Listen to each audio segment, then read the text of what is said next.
한밤중 깊은 잠에서 깨어납니다. 몸은 천근만근, 가슴은 답답하고 머리는 지끈거립니다. 어제 만났던 그 사람과의 대화가 마치 끈끈한 거미줄처럼 당신을 칭칭 감고 온몸의 기운을 빨아들이는 듯합니다. 아무리 애써도 머릿속을 맴도는 불쾌한 잔상, 그리고 그런 자신을 보며 드는 깊은 한숨. 왜 나는 저 사람에게서 벗어나지 못할까? 왜 저 사람 때문에 나 자신이 이렇게까지 망가져야 할까?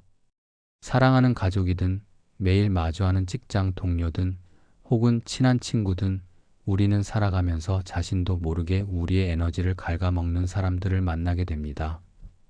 그들은 우리의 감정을 소모시키고 우리의 시간을 낭비하게 하며 급기야는 우리의 삶 전체를 무기력하게 만듭니다. 그들을 미워하고 싶지 않아도 자꾸만 미움이 싹트고 미워할수록 오히려 내가 더 고통받는 악순환에 갇히게 되죠. 오늘 이야기가 끝날 때쯤 여러분은 더 이상 그 미움의 늪에 빠지지 않고 당신의 소중한 에너지를 지켜낼 수 있는 마음의 안전거리를 두는 지혜로운 방법을 손에 쥐게 될 것입니다. 당신의 마음속의 잔잔한 평화와 자유로움을 되찾는 첫걸음이 될 것입니다. 어느 날 제자 아난다 존자가 부처님께 여쭈었습니다. 세존이시여, 저의 마음에 큰 고통이 있습니다. 저를 시기하고 질투하는 한 비구 때문에 매일 밤잠을 설치고 그의 말 한마디 행동 하나에 저의 마음은 진흙탕처럼 흐려집니다. 그를 미워하지 않으려 해도 미움이 그림자처럼 따라붙어 저를 괴롭힙니다. 어찌하면 좋겠습니까? 부처님께서 자비로운 미소를 지으시며 말씀하셨습니다. 아난다여, 그 비구를 미워하는 마음은 마치 독이 든 음식을 계속해서 먹는 것과 같으니라. 그 독은 그 비구에게 해를 입히는 것이 아니라 오직 너의 몸과 마음만을 서서히 갉아먹을 뿐이다. 그 미움은 그 비구에게 날아가는 화살이 아니라 너의 심장을 향해 되돌아오는 부메랑과 같으니라. 아난다가 고개를 숙였습니다. 하지만 세존이시여, 어찌 그를 미워하지 않을 수 있겠습니까? 그의 행동은 저를 너무나도 힘들게 합니다. 부처님께서 다시 말씀하셨습니다. 아난다여, 강가에 서서 강물을 보거라. 강물은 쉬지 않고 흘러간다. 그 속에는 맑은 물도 있고 흙탕물도 있으며 때로는 오물과 쓰레기가 떠내려오기도 한다. 만약 내가 그 흙탕물을 붙잡고 왜 흙탕물이 흘러오느냐 며 화를 낸다면 너의 손만 더러워질 뿐 강물은 여전히 흘러가지 않겠느냐? 오히려 너는 강물에 휩쓸려 깊은 늪에 빠질 수도 있다. 부처님은 잠시 침묵하시고 아난다를 깊은 눈으로 바라보셨습니다. 그 비구의 행동은 마치 강물에 떠내려오는 나뭇가지와 같으니라. 너는 그 나뭇가지를 굳이 붙잡고 씨름할 필요가 없다. 그저 저런 나뭇가지가 떠내려오는구나 하고 바라보며 흘려보내는 것이다. 내가 그 나뭇가지를 붙잡지 않는다면 너는 더러워지지도 휩쓸리지도 않을 것이다.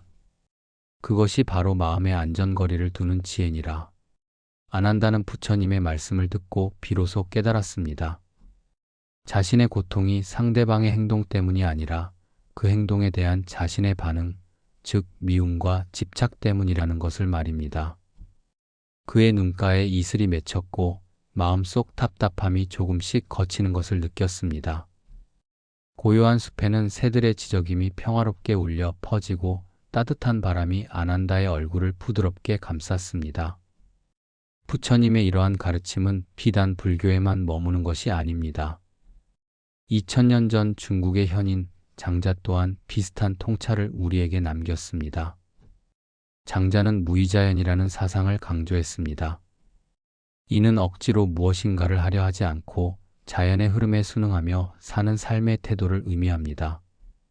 장자의 유명한 우화 중 배가 부딪힌 이야기가 있습니다. 어떤 사람이 강을 건너는데 빈 배가 흘러와 그의 배에 부딪혔습니다. 그는 화를 내지 않았습니다. 빈 배임을 알았기 때문입니다. 그런데 만약 그 배에 사람이 타고 있었다면 어떠했을까요? 그는 당장 소리 지르고 화를 냈을 것입니다. 이 우화는 우리에게 중요한 깨달음을 줍니다. 우리가 어떤 사람 때문에 화가 나고 괴로운 것은 그 사람이 의도적으로 나에게 해를 끼치려 한다고 생각하기 때문입니다. 즉, 그 배에 사람이 타고 있다고 믿기 때문이죠. 하지만 만약 그 사람의 행동이 마치 빈 배처럼 그저 아무런 의도 없이 흘러가는 현상이라고 이해한다면 어떨까요? 그때 우리는 비로소 미움과 분노에서 벗어날 수 있습니다. 장자는 우리가 남의 행동에 대해 과도하게 의미를 부여하고 그것을 통제하려 들 때 고통이 시작된다고 보았습니다. 물 흐르듯 자연스럽게 흘러가는 것을 인정하고 그것을 붙잡으려 하지 않을 때 진정한 평화가 온다는 것이죠. 결국 장자가 말하는 무의와 부처님이 말씀하신 마음의 안전거리를 두는 것은 같은 곳을 향하고 있는 것입니다. 상대방을 바꾸려 하거나 미워하는 대신 나의 마음을 다스려 그로부터 거리를 두는 것. 그것이 바로 나를 지키는 길입니다.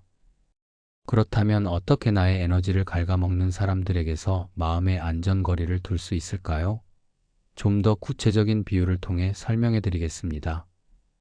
첫 번째는 교통체증 비유입니다. 여러분이 고속도로 위에서 차가 막혀 답답해하고 있다고 상상해 보세요. 이때 여러분이 차 안에 갇혀 왜 이렇게 차가 막히는 거야? 당장 뚫려라 하고 소리친다고 해서 차가 뚫릴까요? 아닙니다. 오히려 스트레스만 받을 뿐이죠. 이때 필요한 것은 한 발짝 떨어져 CCTV로 교통 흐름을 내려다보는 것과 같습니다. 내 감정이라는 차가 막힐 때 그 차 안에 갇혀버리는 것이 아니라 위에서 전체 상황을 객관적으로 보는 거죠. 상대방의 언행 때문에 감정이 막힐 때, 아, 지금 저 사람의 행동 때문에 내 마음이 답답해지는구나 하고 그 감정을 통제하려 하지 않고 그저 인지하는 것입니다. 두 번째는 날씨 비유입니다. 우리의 감정은 날씨와 같습니다.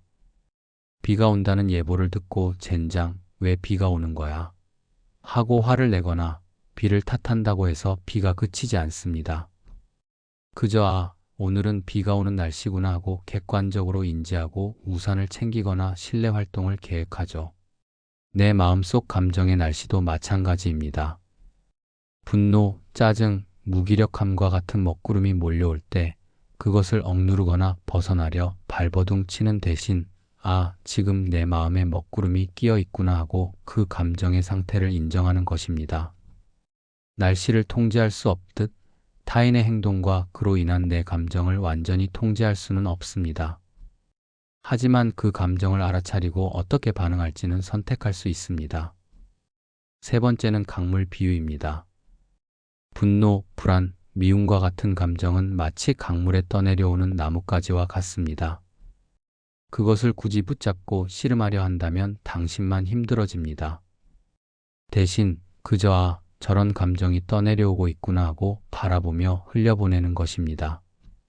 중요한 것은 내가 강물이 되는 것이 아니라 강물을 바라보는 강둑의 나무가 되는 것입니다. 즉, 감정 그 자체가 되는 것이 아니라 그 감정을 관찰하는 주체가 되는 것이죠. 이렇게 비유적으로 생각하면 우리는 타인의 부정적인 에너지로부터 우리 자신을 분리하고 보호할 수 있는 실마리를 찾을 수 있습니다. 자, 이제 이 가르침을 우리 삶에 어떻게 적용할 수 있을지 살펴보겠습니다. 여기 김 부장이 있습니다. 김 부장은 매일 아침 출근길이 고통스럽습니다. 팀 막내인 이 대리가 일 처리가 너무 느리고 실수가 잦아 김 부장의 모든 에너지를 소모시키기 때문입니다. 이 대리의 실수를 수습하느라 야근은 기본이고 고객들의 불만을 대신 들어야 합니다. 김 부장의 마음속에서는 매일 도대체 저 대리는 왜 저럴까? 내가 이러다 과로사하겠다. 는 비난과 분노가 들끓습니다. 집에 와서도 이 대리 생각에 잠 못 이루고 아내에게 짜증을 내는 자신을 보며 자기 혐오에 빠집니다. 김 부장은 이 대리를 미워하기 시작했고 미워할수록 이 대리의 사소한 행동 하나하나가 거슬려 미칠 지경이었습니다. 그는 이 대리를 통제하려 할수록 자신의 에너지가 고갈되는 것을 느꼈습니다. 어느 날 김 부장은 문득 이런 생각을 했습니다. 이 대리를 바꾸려고 애쓰는 것은 밑 빠진 독에 물 붓는 것과 같구나. 내가 이렇게 나 자신을 소모시켜도 이 대리는 쉽게 변하지 않을 거야. 그는 부처님의 강물 비유를 떠올렸습니다.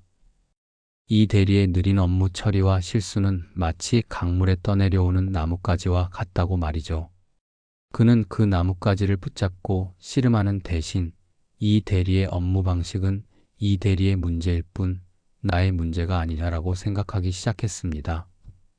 그는 이 대리가 보고서를 가져올 때마다 감정적으로 반응하던 습관을 바꾸었습니다. 대신 이 대리님, 이 부분은 제가 다시 검토해서 최종본을 만들겠습니다. 다음부터는 이 부분을 좀 더 신경 써주세요. 라고 담담하게 말했습니다. 그리고 이 대리의 실수에 대해 혼자 끙끙 앓기보다 업무 분장을 명확히 하고 최소한의 가이드라인만을 제시했습니다. 불필요한 감정 소모를 줄이기 위해 꼭 필요한 업무 외에는 사적인 대화를 줄였습니다. 처음에는 어색했지만 시간이 지날수록 김 부장은 이 대리에게서 마음의 안전거리가 생기는 것을 느꼈습니다. 더 이상 이 대리의 행동에 자신의 감정이 휘둘리지 않게 된 것입니다. 그의 마음은 훨씬 가벼워졌고 퇴근 후에는 온전히 자신과 가족에게 집중할 수 있게 되었습니다. 이 대리는 여전히 이 대리였지만 김 부장의 에너지는 더 이상 갉아먹히지 않았습니다. 이제 여러분의 삶에 이 지혜를 적용할 수 있는 구체적인 실천법 3가지를 알려드리겠습니다. 감정 명명하기 연습. 나의 에너지를 갉아먹는 사람 때문에 화가 치밀어 오르거나 무기력해질 때 딱 3번만 숨을 깊게 들이쉬고 내쉬며 속으로 화 혹은 짜증처럼 지금 느끼는 감정에 이름을 붙여주세요. 이것이 바로 감정 명명하기 연습입니다. 감정에 이름을 붙이는 순간 우리는 그 감정과 나 자신을 분리하게 됩니다. 감정에 압도당하는 대신 그 감정을 객관적으로 바라보는 관찰자가 될 수 있습니다. 감정의 파도에 휩쓸리지 않고 한 발짝 떨어져 내 감정을 관리할 수 있는 힘이 생깁니다. 투명한 보호막 상상하기. 에너지를 소모시키는 사람을 만나기 전이나 만나는 도중에 당신의 주변에 투명하고 단단한 보호막이 둘러싸여 있다고 상상하세요. 이 보호막은 상대방의 부정적인 에너지는 막아주고 긍정적인 에너지나 당신이 원하는 것만 통과시킨다고 생각하는 겁니다. 시각화는 우리의 무의식에 강력한 영향을 미칩니다. 이 보호막은 물리적인 방어막이 아니라 심리적인 경계를 설정하는 강력한 도구가 됩니다. 상대방의 말이나 행동이 당신에게 직접적인 타격을 주는 것을 막아주어 감정적으로 휘둘리는 것을 현저히 줄여줍니다. 기대의 끈 놓아주기. 당신의 에너지를 갉아먹는 그 사람에 대해 가지고 있는 모든 기대를 적어보고 그것을 하나씩 놓아주는 연습을 해보세요. 예를 들어, 저 사람이 바뀌었으면 좋겠다. 저 사람이 나를 이해해줬으면 좋겠다와 같은 기대들을 종이에 쓴 후 그 종이를 찢거나 불태우는 상상을 하는 겁니다. 우리가 타인에게 고통받는 가장 큰 이유는 그들이 우리의 기대대로 행동해주지 않기 때문입니다. 기대를 놓는 것은 통제를 포기하는 것이며 이는 우리에게 자유를 가져다 줍니다. 상대방을 바꾸려는 무의미한 노력에서 벗어나 그들에게서 받는 스트레스와 미움의 감정에서 해방될 수 있습니다. 오늘 우리는 우리의 에너지를 갉아먹는 사람들에게서 마음의 안전거리를 두는 지혜에 대해 이야기 나누었습니다. 그들을 미워하거나 바꾸려 애쓰는 대신 우리의 마음을 다스려 우리 자신을 보호하는 것이 얼마나 중요한지 깨달았습니다. 상대방을 향한 미움은 결국 나 자신을 해치는 독이며 그들의 행동을 강물에 떠내려오는 나뭇가지처럼 객관적으로 바라보는 연습이 필요하다는 부처님의 가르침, 그리고 빈배를 대하는 지혜로운 장자의 이야기를 통해 깊이 성찰했습니다. 기억하세요. 당신의 에너지는 한정되어 있으며 매우 소중합니다. 그 에너지를 부정적인 감정이나 통제할 수 없는 타인에게 낭비하는 대신 당신의 성장과 평화를 위해 사용해야 합니다. 미움을 놓아주고 마음의 거리를 두는 것은 결코 상대를 위한 희생이 아닙니다. 그것은 미움의 고통에서 나 자신을 구원하는 행위이며 당신의 삶에 진정한 평온을 가져다 줄 것입니다. 오늘 하루 당신의 에너지를 갉아먹고 있다고 느끼는 사람 혹은 마음의 거리를 두어야 할 대상은 누구인가요?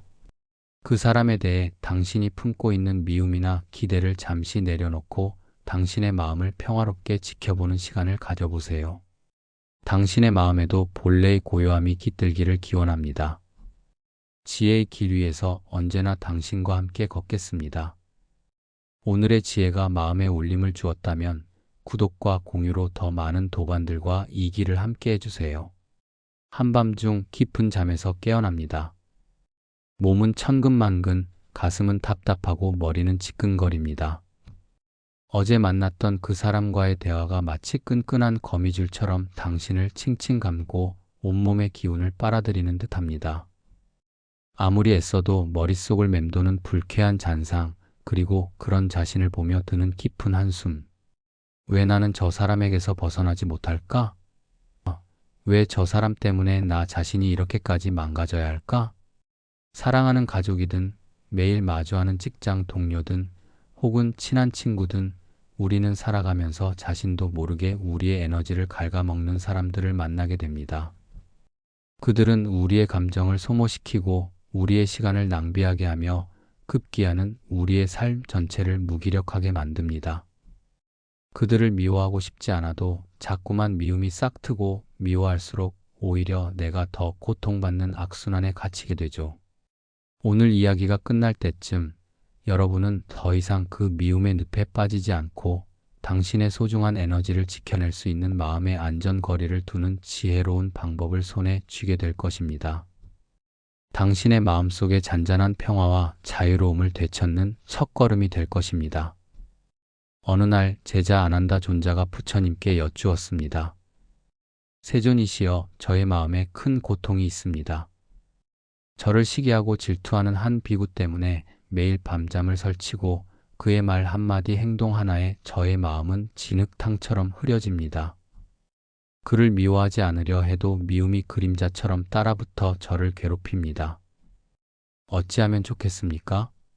부처님께서 자비로운 미소를 지으시며 말씀하셨습니다. 아난다여, 그 비구를 미워하는 마음은 마치 독이 든 음식을 계속해서 먹는 것과 같으니라.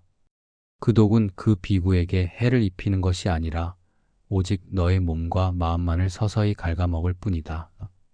그 미움은 그 비구에게 날아가는 화살이 아니라 너의 심장을 향해 되돌아오는 부메랑과 같으니라. 아난다가 고개를 숙였습니다.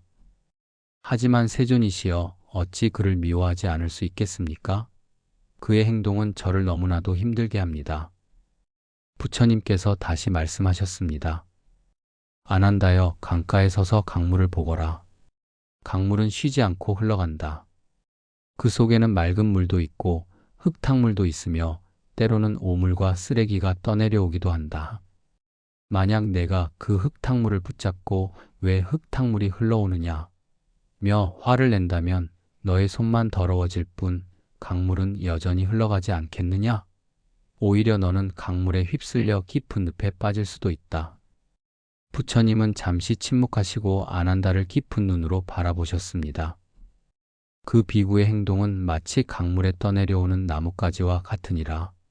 너는 그 나뭇가지를 굳이 붙잡고 씨름할 필요가 없다. 그저 저런 나뭇가지가 떠내려오는구나 하고 바라보며 흘려보내는 것이다. 내가 그 나뭇가지를 붙잡지 않는다면 너는 더러워지지도 휩쓸리지도 않을 것이다. 그것이 바로 마음의 안전거리를 두는 지혜니라. 아난다는 부처님의 말씀을 듣고 비로소 깨달았습니다. 자신의 고통이 상대방의 행동 때문이 아니라 그 행동에 대한 자신의 반응, 즉 미움과 집착 때문이라는 것을 말입니다. 그의 눈가에 이슬이 맺혔고 마음속 답답함이 조금씩 걷히는 것을 느꼈습니다. 고요한 숲에는 새들의 지저귀이 평화롭게 울려 퍼지고 따뜻한 바람이 아난다의 얼굴을 부드럽게 감쌌습니다.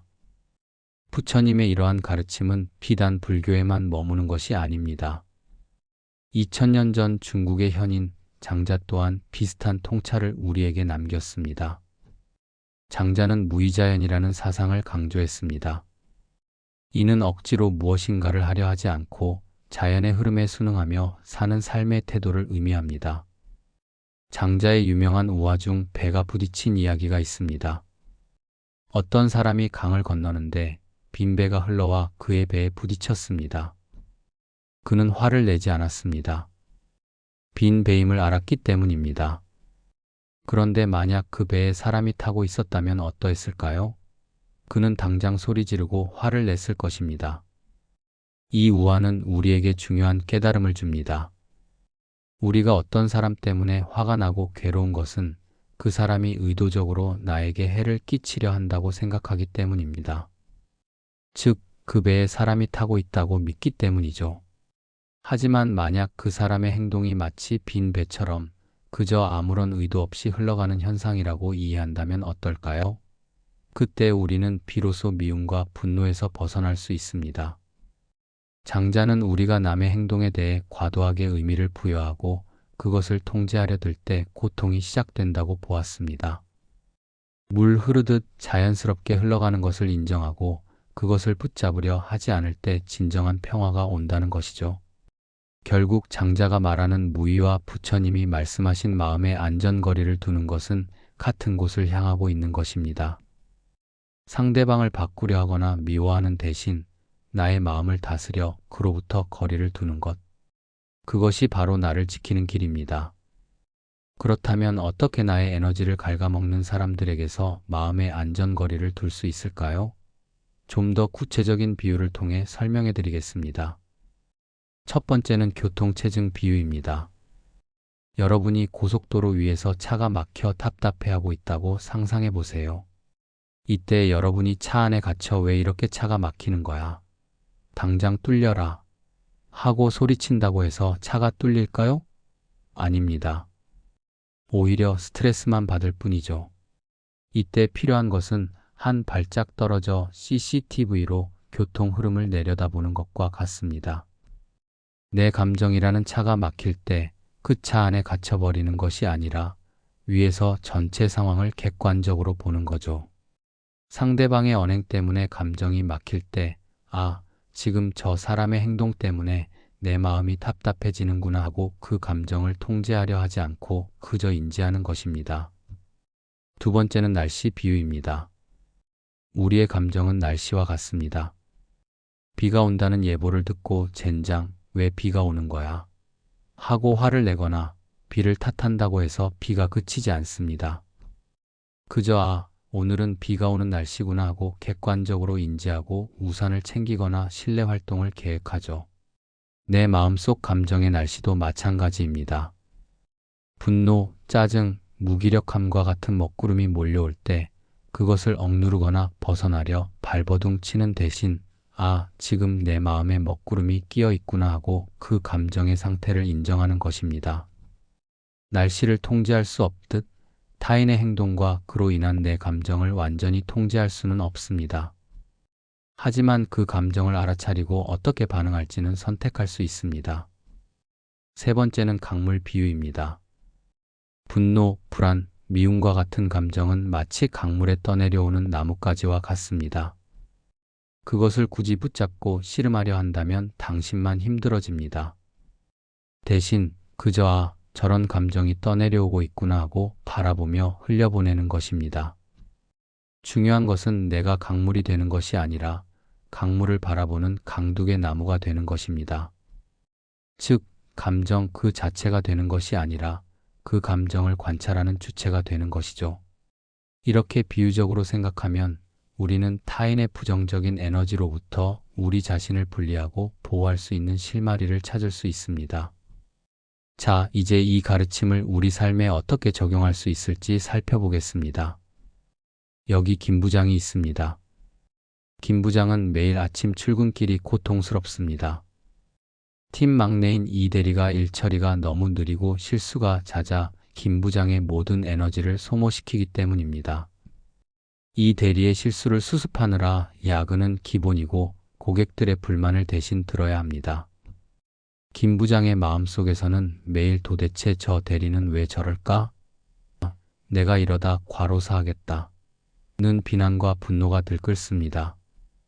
집에 와서도 이 대리 생각에 잠 못 이루고 아내에게 짜증을 내는 자신을 보며 자기 혐오에 빠집니다. 김 부장은 이 대리를 미워하기 시작했고 미워할수록 이 대리의 사소한 행동 하나하나가 거슬려 미칠 지경이었습니다. 그는 이 대리를 통제하려 할수록 자신의 에너지가 고갈되는 것을 느꼈습니다. 어느 날 김 부장은 문득 이런 생각을 했습니다. 이 대리를 바꾸려고 애쓰는 것은 밑 빠진 독에 물 붓는 것과 같구나. 내가 이렇게 나 자신을 소모시켜도 이 대리는 쉽게 변하지 않을 거야. 그는 부처님의 강물 비유를 떠올렸습니다. 이 대리의 느린 업무 처리와 실수는 마치 강물에 떠내려오는 나뭇가지와 같다고 말이죠. 그는 그 나뭇가지를 붙잡고 씨름하는 대신 이 대리의 업무 방식은 이 대리의 문제일 뿐 나의 문제가 아니냐라고 생각하기 시작했습니다. 그는 이 대리가 보고서를 가져올 때마다 감정적으로 반응하던 습관을 바꾸었습니다.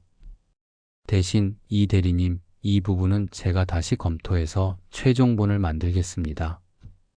다음부터는 이 부분을 좀 더 신경 써주세요. 라고 담담하게 말했습니다. 그리고 이 대리의 실수에 대해 혼자 끙끙 앓기보다 업무 분장을 명확히 하고 최소한의 가이드라인만을 제시했습니다. 불필요한 감정 소모를 줄이기 위해 꼭 필요한 업무 외에는 사적인 대화를 줄였습니다. 처음에는 어색했지만 시간이 지날수록 김 부장은 이 대리에게서 마음의 안전거리가 생기는 것을 느꼈습니다.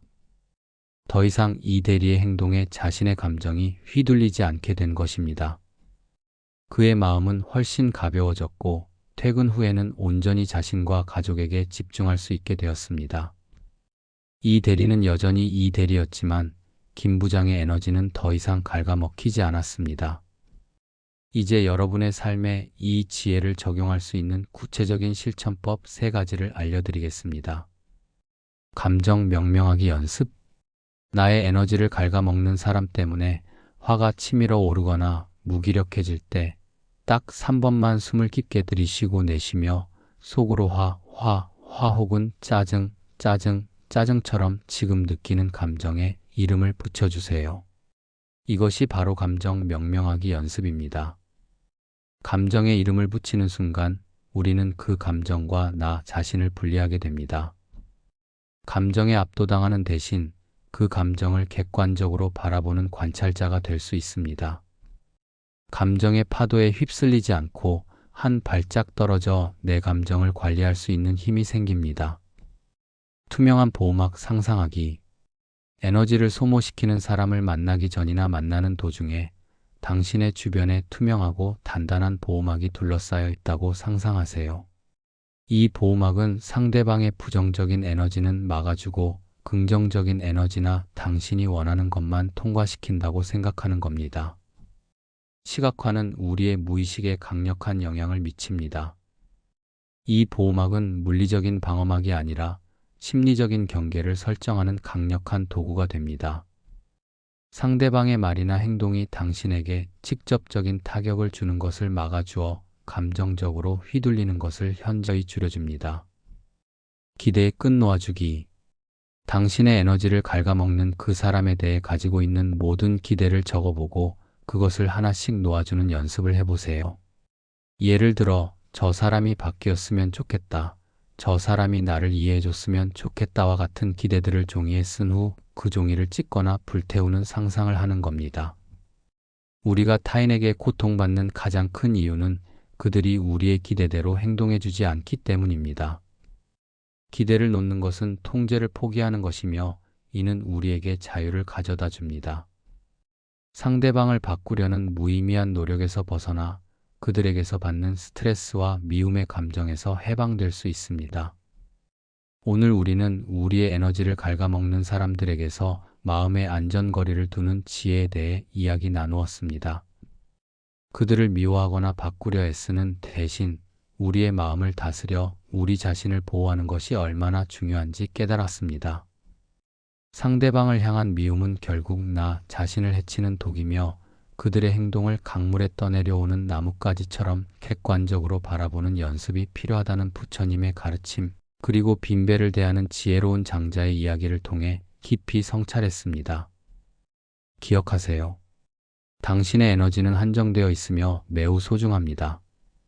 그 에너지를 부정적인 감정이나 통제할 수 없는 타인에게 낭비하는 대신 당신의 성장과 평화를 위해 사용해야 합니다.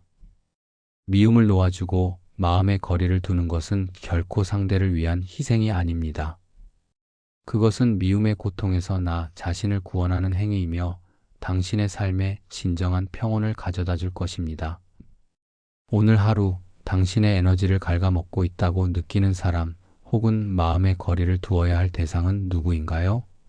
그 사람에 대해 당신이 품고 있는 미움이나 기대를 잠시 내려놓고 당신의 마음을 평화롭게 지켜보는 시간을 가져보세요.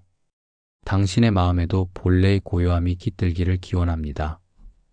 지혜의 길 위에서 언제나 당신과 함께 걷겠습니다.